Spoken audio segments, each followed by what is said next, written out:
Tracy Adventures, a day at the carnival. Ring toss. Tracy has been practicing to play the ring toss game for weeks now, and she is so excited to show off her skills and hopefully win a prize.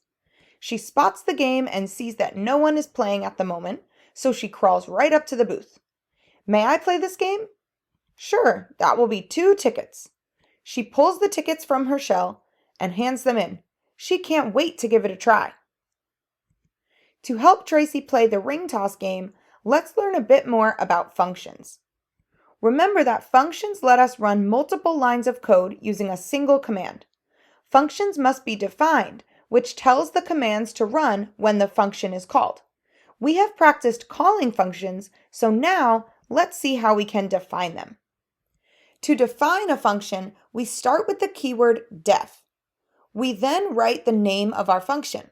This can be anything we want, but it should be descriptive of what the function will do and needs to be written in a certain format. Let's take a deeper look into this format. First, the name we choose should describe what the function will do. In this case, the function will draw a circle, so draw circle is a great choice. Next, the name must use all lowercase letters. And finally, instead of spaces between words, we use underscores, which you can find near the top right of your keyboard. Now that we know how to name our functions, let's finish learning how to define them. After the def keyword and our function name, we add a set of parentheses, just like we do when we call our functions. And we finish the line with a colon.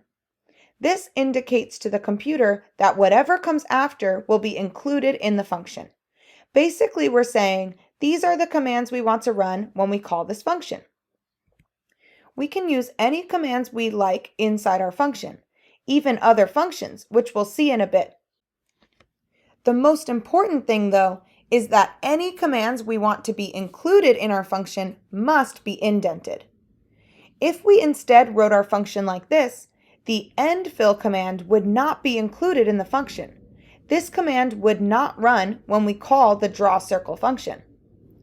And remember, once we have our function defined and we want to run the commands inside, we use the function call, which is just the name and a set of parentheses. Let's learn about one last command before we get to the ring toss game. We already know how to use the go-to command to send Tracy to a specific coordinate point in the world.